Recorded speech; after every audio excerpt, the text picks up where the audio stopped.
जी कैफ और आज के लेक्चर का आगाज करते हैं। Lecture number 59। आज के लेक्चर में हमारा माइनर का आधा कंसेप्ट कल कवर कर लिया था हमने।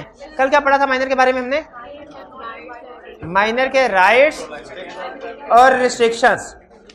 आज हम स्टडी करेंगे जब माइनर की 18वीं सालगिरह आ जाए उस दिन क्या होगा, वो कौन सा फैसला है जो उसे उस दिन करना है या उसके बाद कुछ अरसे के दौरान।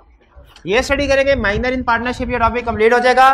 फिर इसके बाद हम स्टडी करेंगे डिस्कशन, प्रैक्टिस क्वेश्चन की डिस्कशन, कल की असाइनमेंट भी, और उसके बाद आज जो माइनर का टॉपिक कंप्लीट हो जाएगा इसके क्वेश्चंस भी हम एंड में डिस्कस करेंगे। पहले मैं चाहूँ कंसेप्ट निपटा दें, फिर उसके बाद क्वेश्चन की तरफ चलें। होम असाइनमेंट में आज के अगर तो सारे क्वेश्चन डिस्कस हो गए तो आपकी होम असाइनमेंट में एमसीक्यूज है सिर्फ, और अगर कुछ क्वेश्चन डिस्कस होने से रह गए तो फिर होम असाइनमेंट में एमसीक्यूज के साथ वो क्वेश्चन भी शामिल होंगे। सबसे पहले प्रीवियस लेक्चर में से अगर कोई क्वेश्चन पूछना चाहते हो, कोई चीज समझ में नहीं आई तो पूछ लीजिए।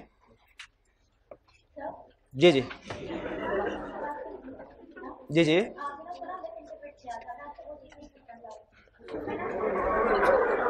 अच्छा, मुझे याद भी नहीं है आपने पूछा था कुछ या नहीं पूछा था। जी नहीं, पूछे पूछे पूछे।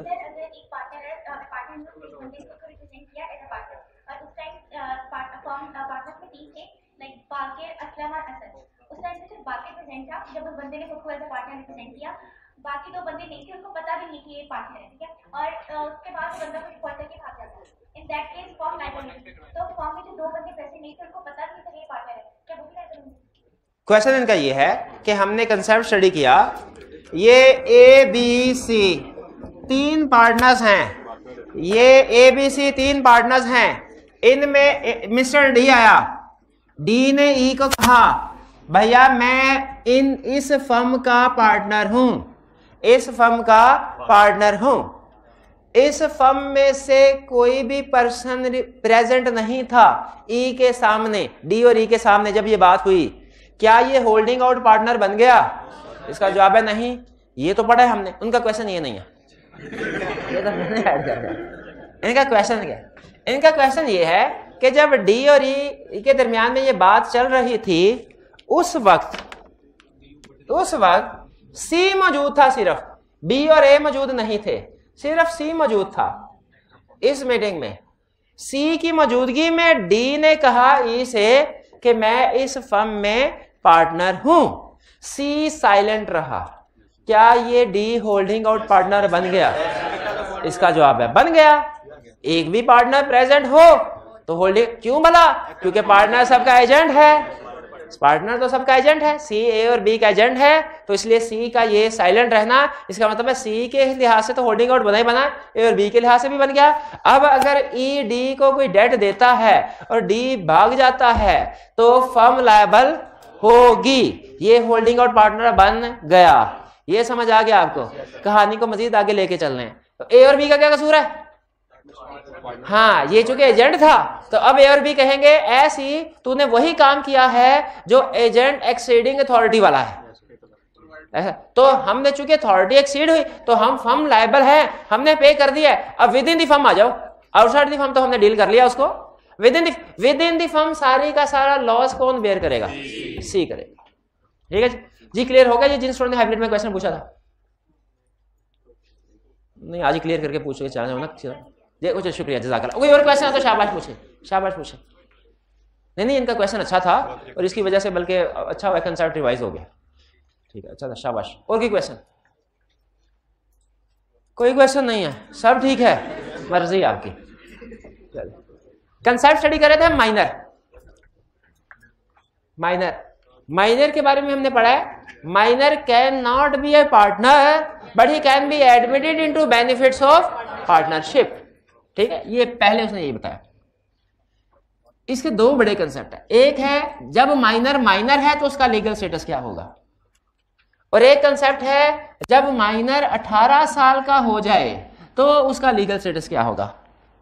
माइनर में दो कंसेप्ट है इस टॉपिक में। एक क्या है, जब माइनर है यानी 18 साल से कम उम्र है तो उसका लीगल स्टेटस क्या होगा, और दूसरा कंसेप्ट क्या है, जब माइनर 18 साल का हो जाए तो उसका लीगल स्टेटस क्या होगा। हमने कल पढ़ लिया था कि अगर माइनर 18 साल से कम उम्र है तो उसका लीगल स्टेटस क्या होगा। उसके लीगल स्टेटस में हमने स्टडी किया था उसके राइट्स और उसकी लायबिलिटीज और उसकी रिस्ट्रिक्शंस। रिस्ट्रिक्शन भी कह सकते हैं, डिसेबिलिटीज भी कह सकते हैं। राइट्स क्या थे माइनर के? कि वो प्रॉफिट ले सकता है उसका, और प्रॉफिट ले सकता है उसका, ट्रांसफर का जो उसको दे रहा होता है, ट्रांसफर जो कर रहा होता है उसको। माइनर में ट्रांसफर ही कहां से आ गया? माइनर पूछ रहा हूं, माइनर पूछ रहा हूं, माइनर का बताने का बताओ। माइनर के राइट्स क्या हैं? अल्लाह ही जाने। ये क्या है, कल क्या लॉ नहीं पढ़ गया है? ये भाई बताए माइनर के राइट्स क्या है? हाँ, अकाउंट चेक कर सकते हो, अकाउंट चेक कर सकता है, और इंसॉल्वेंट नहीं हो सकता, इंसॉल्व minor can not B declared insolvent, और शेयर ऑफ प्रॉफिट प्रॉपर्टी, और शेयर जो है प्रॉफिट वो रिसीव कर सकता है। क्या सू कर सकता है? शेयर ऑफ प्रॉफिट या प्रॉपर्टी रिसीव करने के लिए नहीं कर सकता। ठीक है, ये रिस्ट्रिक्शन है उसके। तो राइट्स में इन्होंने बताया कि सर प्रॉफिट रिसीव कर सकता है, अकाउंट्स को इंस्पेक्ट कर सकता है, और right not to be declared insolvent. Liability में उसका शेयर लायबल है लेकिन वो खुद पर्सनली लायबल नहीं है। रिस्ट्रिक्शन में वो बुक्स को इंस्पेक्ट नहीं कर सकता माइनर, सू नहीं कर सकता for recovery of share of profit और property unless he disconnects himself. और कौन सी रिस्ट्रिक्शन? उसका स्टेटस एज पार्टनर नहीं होगा, और बुक्स को वो इंस्पेक्ट नहीं कर सकता, सीक्रेट बुक्स को इंस्पेक्ट नहीं कर सकता। ये हमने उसके राइट्स, रिस्ट्रिक्शंस और लायबिलिटीज कल के लेक्चर में पढ़ लिए थे। आज के लेक्चर में हम स्टार्ट करने जा रहे हैं legal status on attaining majority. Majority का मतलब क्या है? जब वो 18 साल का हो जाएगा उस वक्त उसका लीगल स्टेटस क्या है, ये जरा ध्यान से सुनिएगा। अच्छा, इसमें एक कंसेप्ट ये है, समटाइम ऐसा होता है कि कोई माइनर 18 साल का हो गया लेकिन उसे नहीं पता चला कि मैं बेनिफिट्स में एडमिट हूं, बाद में उसे पता चला, तो फिर ये कंसेप्ट तब अप्लाई होगा जब बाद में उसे पता चला। ठीक है, जब उसे बाद में पता चला। फिलहाल हम अज्यूम करते हैं कि वो माइनर है, उसे पहले से पता था, या जिस दिन वो 18 साल का हुआ उसे उस दिन पता चल गया। तो लेकिन जेल में रखिएगा, अगर केस स्टडी में वो कह दे कि जब 18 साल का वो हुआ 23 मार्च को लेकिन उसे पता चला 26 सितंबर को, तो जो कंसेप्ट स्टार्ट होगा कहां से होगा? विच एवर इज लेटर से। बहरहाल हम अज्यूम करते हैं कि जिस दिन 18 साल का हुआ उस दिन से पता चल गया कि मैं admitted into benefits of partnership हूं। उसने क्या करना है? लॉ ये कहता है उसको हमने 6 महीनों का टाइम दिया, वो 6 महीने सोचे और विद इन 6 मंथ्स डिसाइड कर ले। विद इन 6 मंथ्स, जिस दिन मेजर हुआ 6 महीने के तब से सोचना शुरू करे, 6 महीने के अंदर अंदर डिसाइड करे क्या कि मैं पार्टनर बनना चाहता हूं कि नहीं बनना चाहता, बनना चाहता हूं कि नहीं बनना चाहता, बनना चाहता हूं कि नहीं बनना। वो सोचता रहे, सोचता रहे, सोचता रहे। कौन सोच रहा है? माइनर। कब सोच रहा है? जब 18 साल का हुआ। क्या सोच रहा है? कि मैं पार्टनर बनूं कि ना बनूं, बनूं कि ना। जब कोई माइनर 18 साल का हो जाए तो लॉ ने उसे 6 महीनों का टाइम दिया है, वो 6 महीने के अंदर अंदर सोच के फैसला करेगा कि मैं पार्टनर बनूं कि ना बनूं। अब यहां से 3 पॉसिबिलिटीज ओपन होती हैं। पहली पॉसिबिलिटी, विद इन 6 मंथ्स उसने डिसाइड कर लिया मैं पार्टनर बनूंगा, इसी दिन का तो इंतजार कर था, मैं पार्टनर बनूंगा। ठीक है। दूसरी पॉसिबिलिटी, उसने डिसाइड कर लिया मैं पार्टनर नहीं बनूंगा, मैं पार्टनर नहीं बनूंगा। तीसरी पॉसिबिलिटी, वो साइलेंट रहता है और 6 महीने गुजर जाते हैं। पार्टनर रहता है, साइलेंट रहता है, 6 महीने गुजर जाते हैं। फिर से बताइए, जब माइनर 18 साल का हुआ तो क्या हुआ? लॉ ने उसे कहा हैप्पी बर्थडे, 6 महीने हैं तुम्हारे पास, 6 महीने हैं तुम्हारे पास, 6 महीने के अंदर अंदर फैसला कर लो कि पार्टनर बनना है कि नहीं। माइनर 6 महीने के अंदर अंदर सोचेगा, फैसला करेगा। पहली ऑप्शन हो सकता है डिसाइड करे मैं पार्टनर बनना चाहता हूं, दूसरी ऑप्शन हो सकता है डिसाइड करे पार्टनर नहीं बनना, तीसरी ऑप्शन वो साइलेंट रहता। अब हम स्टडी करेंगे हर केस में क्या होगा। अगर वो विद इन 6 मंथ डिसाइड कर लेता है कि वो पार्टनर बनेगा, वो क्या करेगा? पार्टनर बनेगा। जैसे कोई डेट एग्री कर लेते हैं, 1 जनवरी को वो 18 साल का हुआ, 1 जनवरी 18 साल का कब हुआ? 1 जनवरी 22। डिसाइड किया उसने 30 अप्रैल को। क्या डिसाइड किया? कि मैं पार्टनर हूं। डिसाइड किया कि मैं पार्टनर हूं। जब उसने फैसला कर लिया मैं पार्टनर हूं, तो क्या होगा, उसका जो माइनर के तौर पे शेयर था ना, वही उसका शेयर कैपिटल बन जाएगा। माइनर के तौर पे जो उसे प्रॉफिट मिलता था, वही उसका profit and loss sharing ratio बन जाएगी। उसका प्रॉफिट का शेयर और कैपिटल का शेयर वो वही होगा जो उसका एज माइनर था। मैं बात समझ आ गई? यानी सिर्फ अब वो रिक्लासिफाई हो गया, पहले शायद वो लायबिलिटी में हो, अब उसको डाल दिया कैपिटल में। दूसरा, अब वो पर्सनली लायबल है, पहले पर्सनली लायबल नहीं था, पहले सिर्फ उसका शेयर लायबल था पार्टनरशिप में जब तक माइनर था। अब उसकी लायबिलिटी अनलिमिटेड हो गई। अनलिमिटेड लायबिलिटी का मतलब वो पर्सनली लायबल हो गया। किस लिए? डेट्स के लिए पर्सनली लायबल हो गया। अच्छा, कौन से डेट्स के लिए? जब उसे डिसीजन किया है, या जो 18 साल से, या जिस दिन से वो एडमिट हुआ, ये चीज जिस दिन से वो एडमिट हुआ। यानी अब जब उसने फैसला, अगर with in 6 months minor decide कर लेता है, with in 6 months minor decide कर लेता है कि वो पार्टनर है, तो फिर उसका जो शेयर होगा कैपिटल का या शेयर होगा प्रॉफिट का, वो कौन सा होगा? वो वही होगा जो पहले एज माइनर था। लेकिन फिर फर्क क्या आया? फर्क ये आया कि अब की बार उसकी लायबिलिटी हो गई अनलिमिटेड। अब की बार लायबिलिटी क्या हो गई? अनलिमिटेड का मतलब वो पर्सनली लायबल है डेट्स के लिए। कौन से डेट्स के लिए? जब से वो एडमिट हुआ था, उसके बाद जो फर्म ने डेट कॉन्ट्रैक्ट किए उनके लिए। ठीक है? क्या ठीक है? ये क्या अभी क्या राइट हैंड लायबिलिटीज पढ़ी नहीं रहे हम? जब वो लिमिटेड तो बिकम अ पार्टनर होगा, जब वो एज ऑफ मेजॉरिटी अचीव कर ले और उसके बाद within 6 months he elects to become a partner, तो उसका शेयर कैपिटल का और प्रॉफिट का वही होगा जो पहले था एज माइनर। लेकिन अब की बार उसकी लायबिलिटी अनलिमिटेड हो जाएगी। From date he admitted into benefits. आगे चलते हैं। अगर वो डिसाइड करता है मैं पार्टनर नहीं हूं, मुझे पार्टनर नहीं बनना, तो जिस दिन उसने डिसीजन किया ना, जिस दिन उसने डिसीजन किया, जिस दिन तक डिसीजन किया, उस दिन तक तो उसका स्टेटस होगा एज माइनर। लेकिन जिस दिन फैसला कर लिया कि मुझे पार्टनर नहीं बनने का, तो उसके बाद उसका स्टेटस ना माइनर का है ना पार्टनर का है, ना माइनर का है ना पार्टनर का है, ना माइनर का ना पार्टनर का।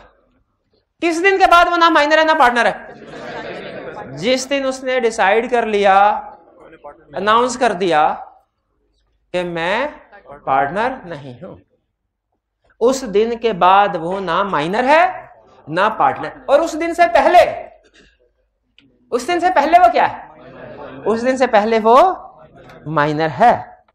भाई ये बात समझ आ गई? ठीक है, आगे चलते हैं, आगे चलते हैं। हाँ, अब उसने चूंकि कह दिया कि मैं पार्टनर नहीं हूं, तो ना वो माइनर ना, इसका मतलब है फर्म के डेट्स के लिए लायबल नहीं है, थोड़ा सा भी नहीं, क्योंकि अब वो पार्टनर ना माइनर। हाँ, पब्लिक नोटिस से पहले, ये डिसीजन अनाउंस करने से पहले पहले जो उसका स्टेटस है, वो कौन सा स्टेटस होगा? माइनर का। जैसे फर्ज कीजिए 18 साल 1 जनवरी को हुआ, 30 अप्रैल को उसने कहा ना भाई मैं माइनर, मैं पार्टनर नहीं बनना, मैं पार्टनर नहीं बनना। 1 मई को आग लगी, सब कुछ जल गया, क्या इसको फर्क पड़ा? कोई फर्क नहीं पड़ा, क्योंकि ना ये कंपनी का पार्टनर है ना माइनर एडमिटेड इनटू बेनिफिट्स है। अगर 29 अप्रैल को आग लगी, सब कुछ जल गया, फिर इसका स्टेट, जब तक ये डिसीजन नहीं ना करता, 18 साल के बाद भी 6 महीने तक जब तक डिसीजन नहीं करता, इसका स्टेटस माइनर का होगा। इस सूरत में इसको नुकसान हुआ जरूर, लेकिन कितना नुकसान हुआ? जितना शेयर था। ये बात समझ आ गई? अब आगे चलते हैं। फिर अब उसने डिसाइड कर लिया मैं पार्टनर नहीं हूं, ठीक है भाई पार्टनर नहीं है, ठहर जाओ, तुम्हें पैसे देते हैं, ये पैसे लोग घर जाओ, उसके पैसे दे देंगे ना। He can receive share and can sue partner. अगर पैसे नहीं देते पार्टनर के खिलाफ केस फाइल कर सकता है। यहां पे डिस्कनेक्ट, ये बात आप समझ आई कि माइनर सू नहीं कर सकता शेयर हासिल करने के लिए अनलेस ही डिस्कनेक्ट्स हिमसेल्फ। यहां पे देखे कर सकता है, क्यों कर सकता है? Because he is disconnecting himself, he is disconnecting himself. ये समझ आ गई बात? अगर वो साइलेंट रहता है, अगर वो साइलेंट रहता है, तो जब 6 महीने गुजर गए उसका स्टेटस क्या हो गया? पार्टनर का। एज्यूम किया जाएगा कि वो पार्टनर है, उसका स्टेटस आ गया holding out partner. Holding out में भी तो यही एग्जांपल पड़ी थी, कंसेप्ट क्रॉस मैच हुआ कि नहीं हुआ? होल्डिंग आउट में क्या एग्जांपल पड़ी थी? पता ही नहीं तो फिर कैसे मैच करवा लिया? होल्डिंग आउट में क्या एग्जांपल पड़ी थी? माइनर वाली एग्जांपल पड़ी थी कि minor age of majority achieve कर ले और 6 महीने साइलेंट रहे, 6 महीने गुजर जाएं और वो अनाउंस ना करे, तो होल्डिंग आउट पार्टनर में। दूसरी एग्जांपल क्या थी? रिटायरमेंट वाला। अगर माइनर एज ऑफ मेजॉरिटी के बाद 6 महीने तक पब्लिक नोटिस ना दे, वो भी होल्डिंग आउट पार्टनर। और अगर कोई एक्टिव पार्टनर रिटायर हो जाए और वो नोटिस ना दे, तो वो भी होल्डिंग आउट पार्टनर। समझ आ गई बात की? भी क्लियर? खत्म? सही सर? नहीं क्लियर हो गया सर? समझ आ गई ना? नहीं समझ आई? हाँ ना ना ना ना, जब तक क्वेश्चन नहीं करेंगे, पास पेपर नहीं करेंगे, केस स्टडी नहीं करेंगे, हमें कैसे पता चलेगा? आपके पास 3 मिनट का टाइम है, आप इस कंसेप्ट को पूरा पढ़ लें, क्योंकि अब जो क्वेश्चन हम करने जा रहे हैं ना, वो माइनर पूरे टॉपिक हैं, बल्कि ट्रांसफरी के भी हैं। आपके पास 3 मिनट है, ट्रांसफरी का टॉपिक भी पढ़ लें, माइनर इन पार्टनरशिप का टॉपिक भी पढ़ लें, दोनों टॉपिक पढ़ें, फिर इसके बाद इनके क्वेश्चन की प्रैक्टिस करते हैं। जी ऑनलाइन वाले भाई आप भी पढ़ लीजिए, आप भी पढ़ लें, पास कर दीजिए।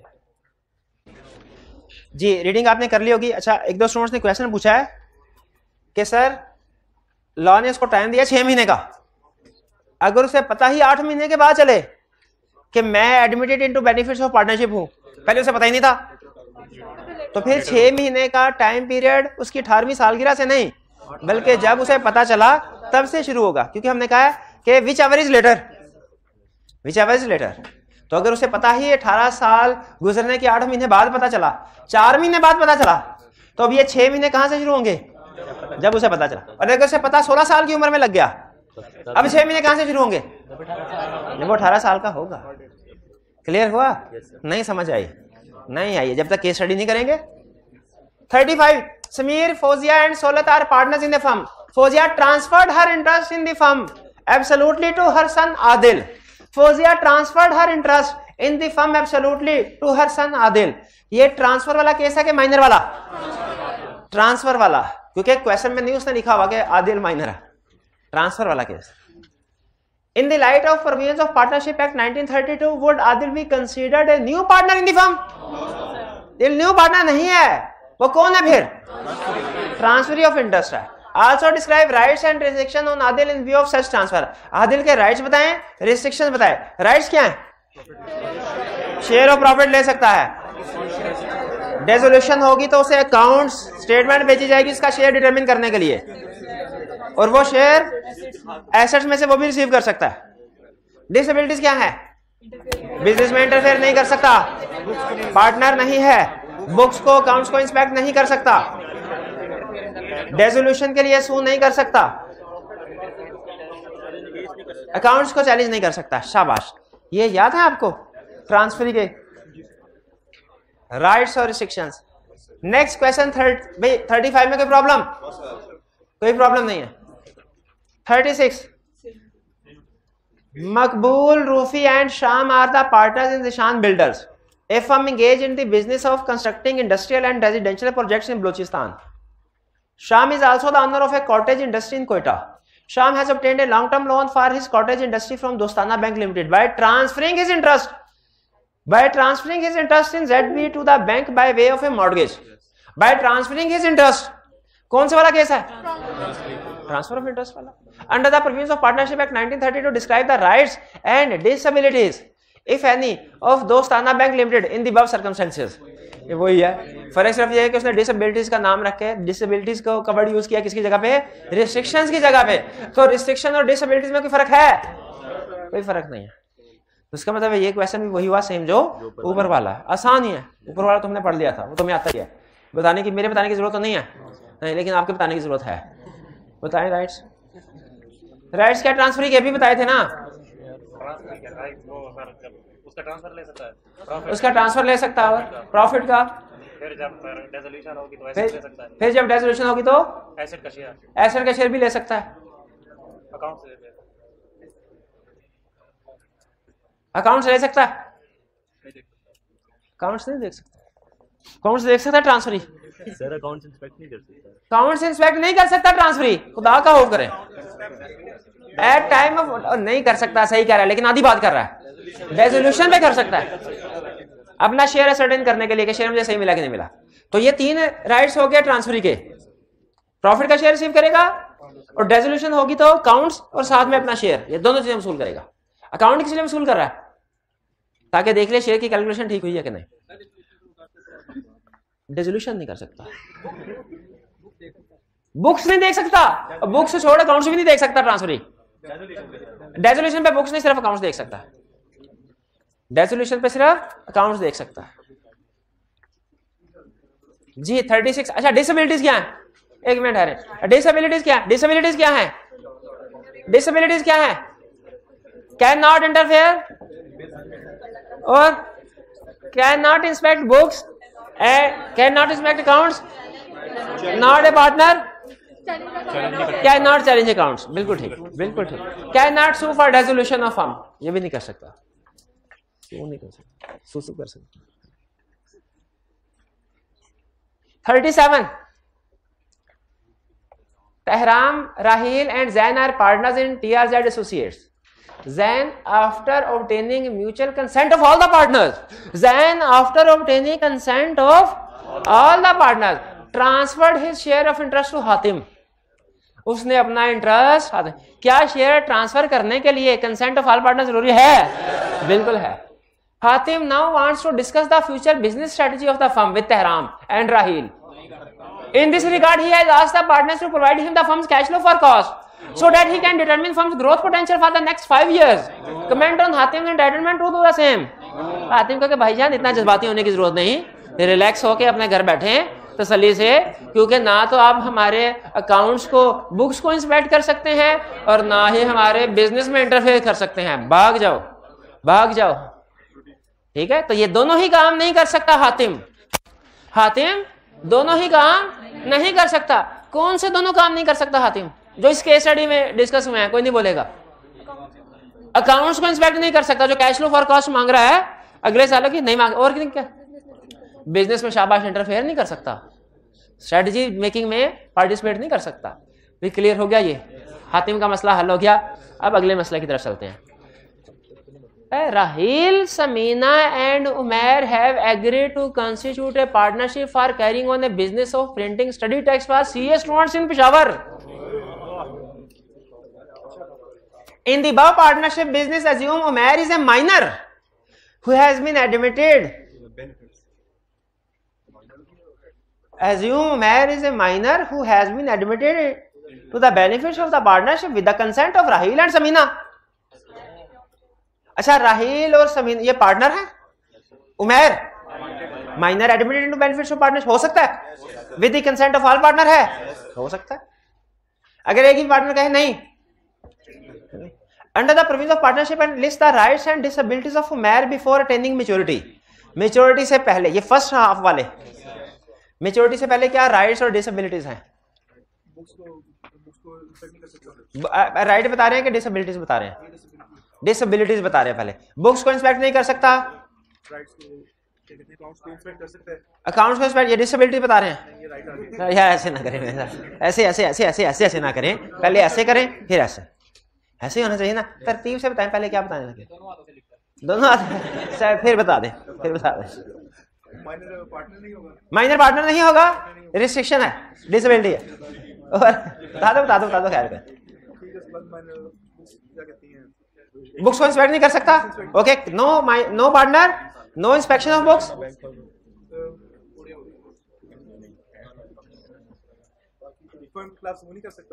फर्म के खिलाफ सू नहीं कर सकता।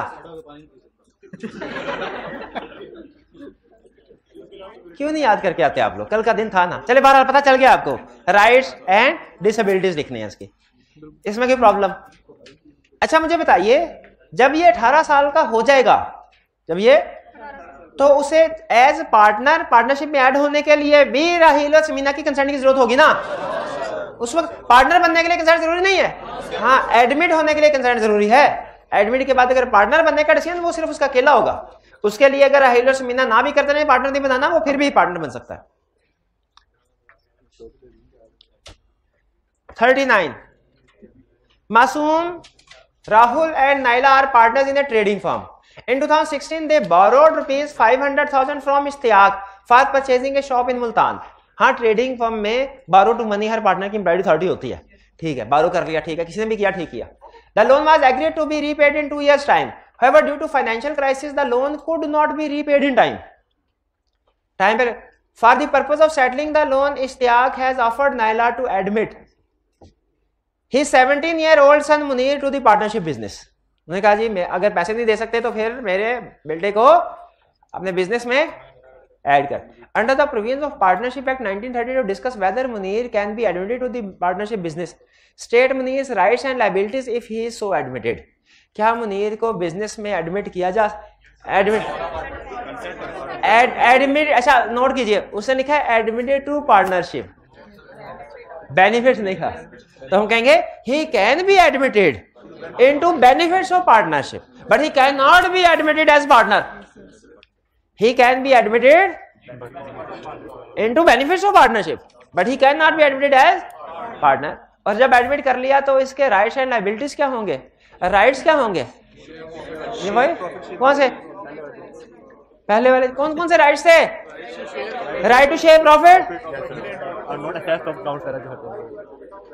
Right to access accounts, right not to be declared as insolvent, 3 थे।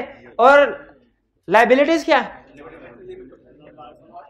लायबल नॉट पर्सनली लायबल, वो पर्सनली लायबल नहीं है but is liable only up to the amount of shares he share in the firm.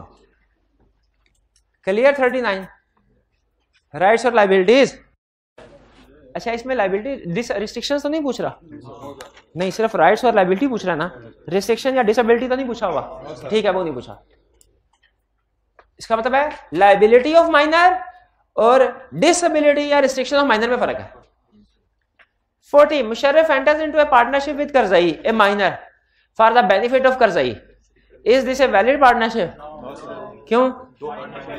क्योंकि partnership होगी तो minor admit होगा ना उसमें, तो पार्टनर अकेला मुशर्रफ है तो वो अकेला की पार्टनरशिप थोड़ी होती है, वो तो कम से कम 2 लोग होंगे पार्टनर, फिर पार्टनरशिप बनेगी, फिर उसमें करजई ऐड होगा।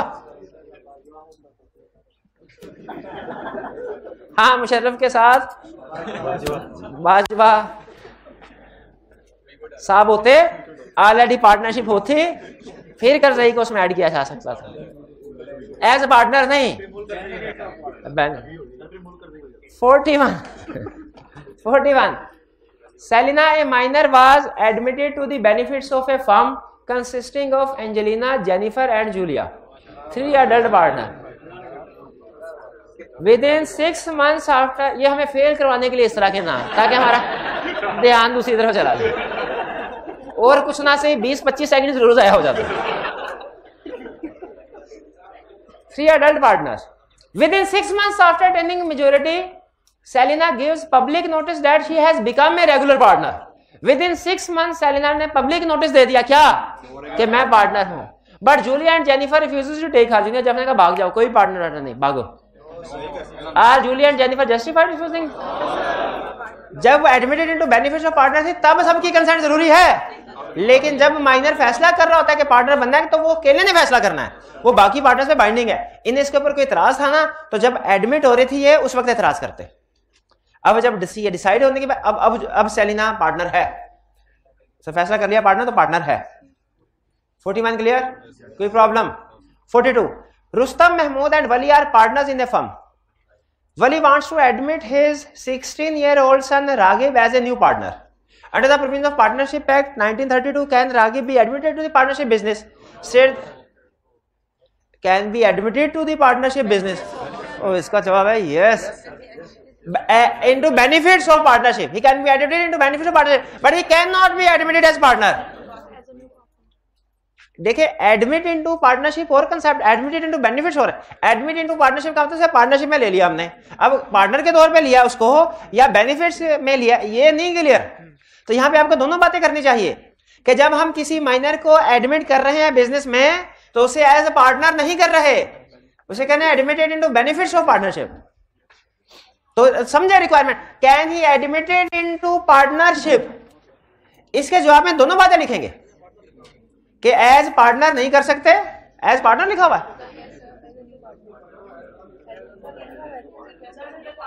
नहीं वो तो उसने वली ने कहा था ना कि इसको पार्टनर के तौर पे ले लो। हमसे रिक्वायरमेंट में क्या पूछ रहा है, रिक्वायरमेंट में क्या पूछ रहा है, इनसे पूछ, रिक्वायरमेंट में वो ये पूछ रहा है कि एज पार्टनर के तौर पे इन करना है, कि ये पूछ रहा है रिक्वायरमेंट के भाई इन कर दो इसको।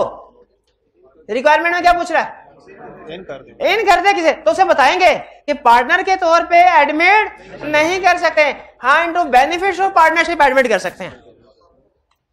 बेनिफिट नहीं समझ आई, कोई बात नहीं, दोबारा देखें। अगर क्वेश्चन होना कैन 16 साल का है रुस्तम है, क्या नाम है, रागिब, अगर रिक्वायरमेंट होती can Ragib be admitted into benefits of partnership, इसका वन वर्ड आंसर होता है यस।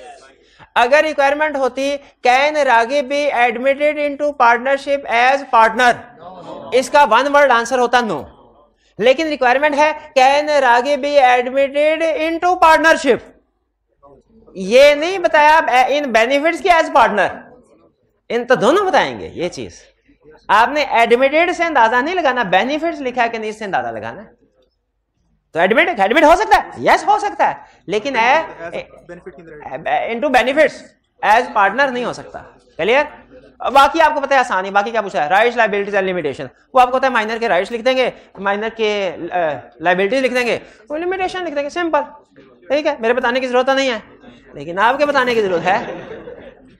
बताइए राइट्स क्या होंगे माइनर के जब वो एडमिट होगा, right to receive share, right to receive accounts, आगे और कोई राइट नहीं, right not to be declared as insolvent. Liabilities क्या है, not personally liable, only liable up to his share in the firm. Restrictions क्या है, accounts को inspect नहीं कर सकता, पार्टनर नहीं है, सू नहीं कर सकता शेयर्स के लिए unless he disconnect himself, accounts को इंस्पेक्ट नहीं कर सकता, बता दिया ये, सॉरी बुक्स को इंस्पेक्ट नहीं कर सकता, अकाउंट्स को कर सकता है। और चले ठीक है, आगे चलते हैं। 43 भैया यकीन कीजिए काम की केस स्टडी आई ही अब है, काम की केस स्टडी आई ही अब है, डिस्कस तो होगी, आज ही होगी। Wasim Ahmed and Salman are partners in a firm. Salman died in a plane crash. Wasim and Ahmed agreed to admit Salman's minor son Numan to the benefits of partnership. क्या ऐड कर सकते थे, बिल्कुल कर सकते थे। नुमान अटेंड मेजोर, अच्छा ये आपका फेवरेट क्वेश्चन है ना, कि अगर पता बाद में चले, पता 6 महीने कब से शुरू होंगे, ये अभी। Numan attend majority on 6 June 2016। Happy birthday बोले उसको बाबा। ठीक है ठीक है ठीक है ठीक है, पहुंच गया बेटा। On 6 June, he became aware of the fact that he had been admitted the benefits of partnership on 16 जुलाई 2016। 16 जुलाई को उसे पता चला कि मैं admitted to benefits of partnership हूं। 18 साल का कब हुआ, 6 जुलाई। 6 जून को पता कब चला, 16 जुलाई को। 18 साल का कब हुआ, 6 जून को। पता कब चला, 16 जुलाई को। 6 महीने कहां से शुरू करें, विच एवर इज लेटर, विच 16 जुलाई से। इसका मतलब है 16 जुलाई से उसने 6 महीने में फैसला करना है।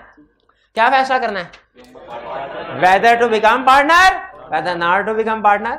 16 जुलाई के बाद 6 महीने के अंदर क्या फैसला करना है उसने, वेदर टू बिकम पार्टनर और whether not to become partner. उसने क्या किया, being undecided about joining the firm as partner he prefer to wait for some time. उसने कहा कुछ वक्त दे देते हैं खुद को, फिर उसके बाद फैसला करेंगे। On 10 January 2017, the firm suffered heavy losses due to fire in one of its factories. Factory में हैवी आग लगी। Wasim and Ahmed informed the man that on account of losses his entire capital has been wiped off. उड़ गया भैया, तेरा सारा capital उड़ गया। और अब ऐसा करो, तुम घर से 1 लाख रुपया भी लेके आओ, and he is required to contribute 100,000 to enable firm to settle his liability. घर से 1 लाख लायबिलिटी भी लेके आओ। क्या ये दोनों काम करने हैं, या दोनों ही काम नहीं करने, या एक करना एक नहीं? ये डिपेंड करता है। अगर तो वो पार्टनर नहीं है तो उसने कोई भी काम नहीं करना, ना लॉस कैपिटल उसका आउट हुआ, ना उसने पैसे देने हैं, अगर वो पार्टनर नहीं है। अगर वो पार्टनर है तो दोनों काम करने हैं, कैपिटल भी उड़ गया, घर से पैसे भी लेके आएगा। लेकिन अगर वो माइनर है तो एक काम करना है एक नहीं, कैपिटल उड़ गया, पैसे नहीं देने। भाई फर्क समझ आया? अब सारी कहानी किसके गिर्द घूम रही है कि वो पार्टनर है, पार्टनर नहीं है, माइनर है। अगर पार्टनर है तो दोनों काम करने हैं, पार्टनर नहीं है तो दोनों ही काम नहीं करने, और अगर माइनर है तो कैपिटल वाला काम होगा, लायबिलिटी। अब आगे देखते हैं आगे क्या कहता है। Under the provisions of Partnership Act 1930, analyze the above situation and advise whether Numan would be regarded as a partner in the firm. Also state his liability towards the losses. अब बताइए क्या नुमान पार्टनर होगा? अब ये देखे तीसरी option है, he remains silent. तो देखेंगे अगर 6 महीने गुजर गए तो वो पार्टनर है, और अगर 6 महीने नहीं गुजरे तो वो माइनर है। भाई ऐसा ही है ना? 6 महीने गुजर गए तो पार्टनर, 6 महीने नहीं गुजरे, 6 महीने गिनते हैं। 6 जून 2016, 6 जून नहीं, 6 जून को 18 एज ऑफ मेजॉरिटी अचीव किया। ओके, बाद में पता चला विच एवर इज लेटर, बाद में पता चला 16 जुलाई। ठीक है, तो अब देखिए, अब महीने गिनने हैं। 16 जुलाई 1 महीना, 16 अगस्त 2, 16 सितंबर 3, 16 अक्टूबर 4, 16 नवंबर 5, 16 दिसंबर 6। हाँ, जुलाई से शुरू करना है ना, जुलाई से शुरू करना है ना, तो जुलाई अगस्त से शुरू करो। हाँ, इस चीज का ध्यान रखना है। ये डेप्रिसिएशन की कैलकुलेशन करते हुए भी काउंटिंग में आप यही गलती करते हैं। जुलाई को एसेट खरीदा, आप कहते हैं जुलाई 1 महीना डेप्रिसिएशन है, ठीक है, और अगस्त फिर सितंबर। नहीं, 16 जुलाई है ना, तो 1 महीना 16 जुलाई को नहीं हुआ, 16 अगस्त, 16 सितंबर, 16 अक्टूबर, 16 नवंबर, 16 दिसंबर, 16 जनवरी को 6 महीने होंगे। इससे एग्री करते हैं? 6 महीने कब होंगे? जनवरी को। तो अभी भी 10 जनवरी को उसका स्टेटस क्या है? माइनर है। इसका मतलब ये हुआ कि इसे फौरी तौर पे पब्लिक नोटिस दे देना चाहिए। क्या भाई मैं पार्टनर नहीं हूं, फौरी तौर पे पब्लिक नोटिस। लेकिन जब नोटिस दिया उसके बाद से वो पार्टनर नहीं है, लेकिन उससे पहले उसका स्टेटस क्या है? यानी जब तक वो साइलेंट रहता है उसका स्टेटस क्या है? As minor.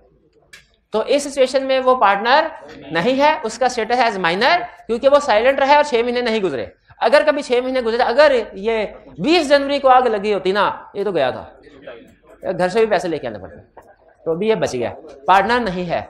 हाँ, इसका कैपिटल उड़ गया। ऐसा वैसे कैपिटल भी नहीं उड़ेगा, क्योंकि एडमिटेड इनटू बेनिफिट्स था, बेनिफिट्स था तो लॉसेस नहीं मिलेंगे। बेनिफिट का मतलब है लॉसेस मिलेंगे, लायबिलिटी नहीं है, लायबिलिटी नहीं मिलेगी। पार्टनरशिप में लॉस शेयरिंग हो रहा है, लायबिलिटी शेयरिंग हो रहा है। क्लियर? कैसे क्लियर हो गया? अब ऐसा ही एक अगला क्वेश्चन भी है। 2 ऑप्शंस हैं। पहली ऑप्शन अभी क्लास में आखिरी क्वेश्चन अगला वो डिस्कस कर लें। दूसरी ऑप्शन अभी छुट्टी कर लें और घर से लिख के लाएं, घर से लिख के लाएंगे। आपकी होम असाइनमेंट क्या है? क्वेश्चन 44 और एमसीक्यूज, क्वेश्चन 44 एमसीक्यूज। और टाइम बचाए अपना भी और मेरा भी। कल आते ही खड़े हो जाना आपने, क्योंकि असाइनमेंट नहीं की होगी आपने, भूल गए होंगे। चलिए आज का लेक्चर यहाँ खत्म करते हैं। अल्लाह हाफिज।